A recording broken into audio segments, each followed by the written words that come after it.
Assalamualaikum warahmatullahi wabarakatuh. Perkenalkan, nama saya Anuka Rahmaperta dengan NIM 2308759. Baik, di sini saya akan membuat tugas perencanaan dan strategi pembelajaran olahraga. Nah, di sini tugasnya membuat video dan memaparkan tugas mind mapping yang sudah saya buat. Di sini mungkin kita langsung saja masuk pada materi yang pertama, yaitu konsep dasar perencanaan pembelajaran.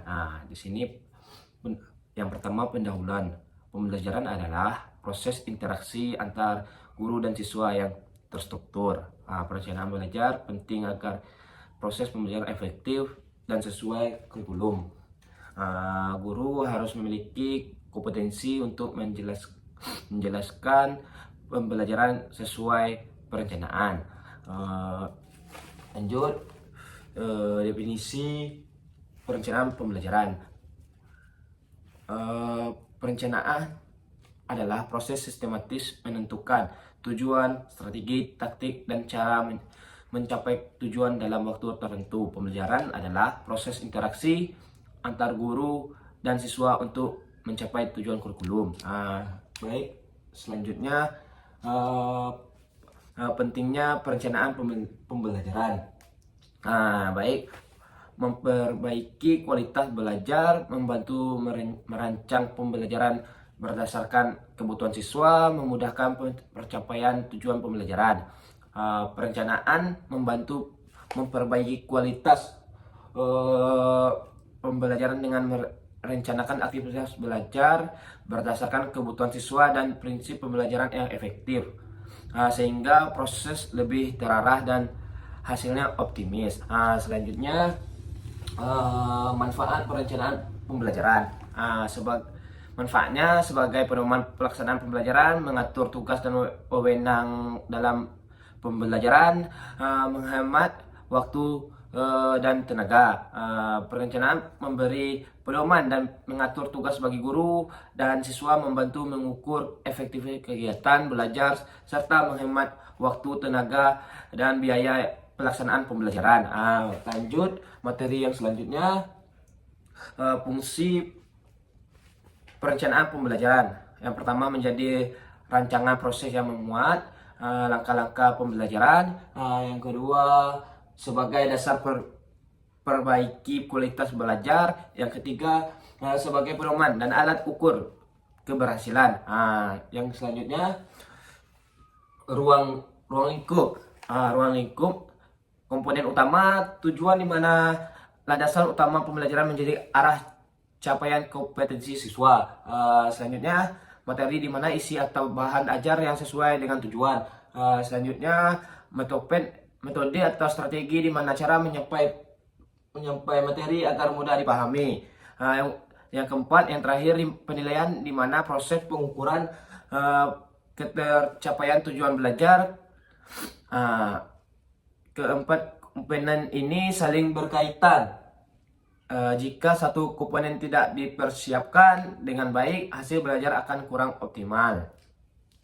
Baik, selanjutnya prinsip-prinsip perencanaan belajar.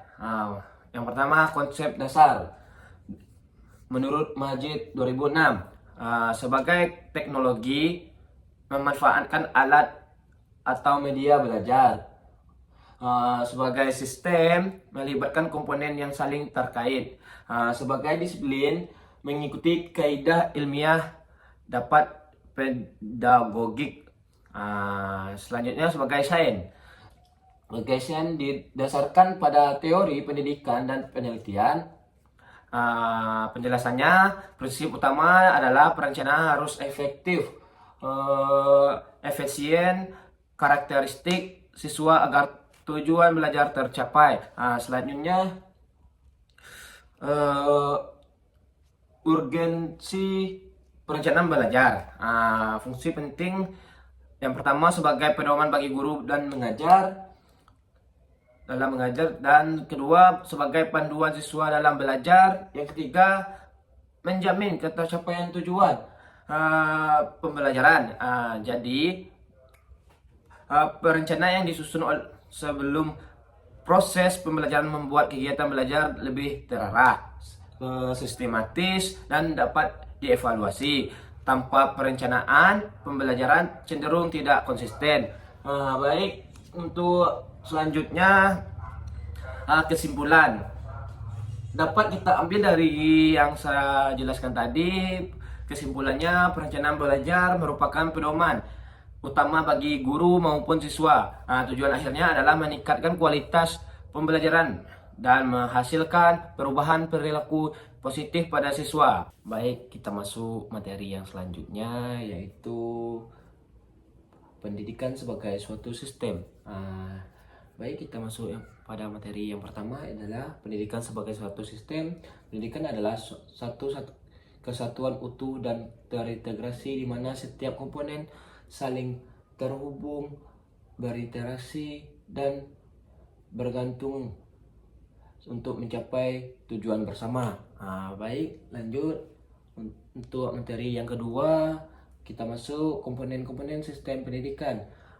Dalam komponen-komponen ini dibagi menjadi 6. Ada input masuk, ada proses, ada output keluar, ada outcome, dampak, dan lingkungan, dan yang terakhir ada umpan balik. Baik, kita masuk selanjutnya pengembangan silabus. Sebelum itu kita jelaskan dulu apa itu silabus. Silabus adalah rencana pembelajaran mata pembelajaran atau tema tertentu yang mencakupi standar kompetensi, materi, kegiatan, penilaian atau alokasi waktu. Dan sumber belajar ini adalah pedoman untuk bagi guru dalam pengembangan RPP. Kita masuk materi yang selanjutnya adalah struktur dan proses silabus. Dalam struktur dan proses silabus ini terbagi menjadi 2, yaitu komponen inti silabus dan langkah pengembangan silabus. Yang mana komponen inti silabus itu ada identitas mata pelajaran, kompetensi inti, ada kompetensi dasar, terus ada materi pokok, pembelajaran, penilaian, alokasi waktu, dan sumber belajar. Yang langkah-langkah pengembangan silabus ini ada analisis KD dan KI, ada perumusan indikator, ada pengembangan materi, dan perencanaan kegiatan, penentuan alokasi waktu, terus ada penyusunan penilaian.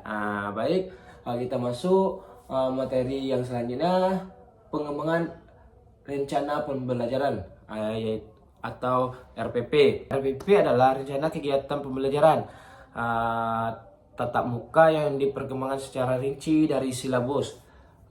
Jika silabus adalah peta pembelajaran, sementara RPP adalah rute detail. Hari ini berfungsi sebagai pedoman guru agar pembelajaran lebih terarah dan efektif.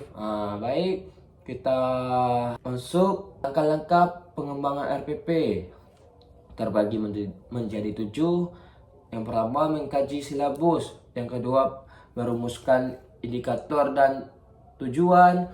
Yang ketiga, mengidentifikasi materi ajar. Yang keempat, memilih metode dan model. Yang kelima, menentukan media dan sumber. Keenam ini menyusun langkah-langkah. Yang ketujuh itu merencana penilaian. Baik. Yang terakhir ini adalah kesimpulan. Kesimpulan ini, pendidik sebagai sistem satu kesatuan utuh dengan input, proses, output atau outcome, lingkungan, dan umpan balik yang saling terkait dan mencapai tujuan bersama. Silabus, rencana pembelajaran yang menjabarkan dengan standar isi pedoman guru. Dengan prinsip ini relevan, sistematis, dan komposisif. RPP rencana detail pembelajaran pertemuan berpusat pada siswa, berdiferensi, kontekstual, fleksibel, dan mengintegrasi nilai karakter. Mungkin sekian dari materi dari saya. Saya akhiri. Wassalamualaikum warahmatullahi wabarakatuh.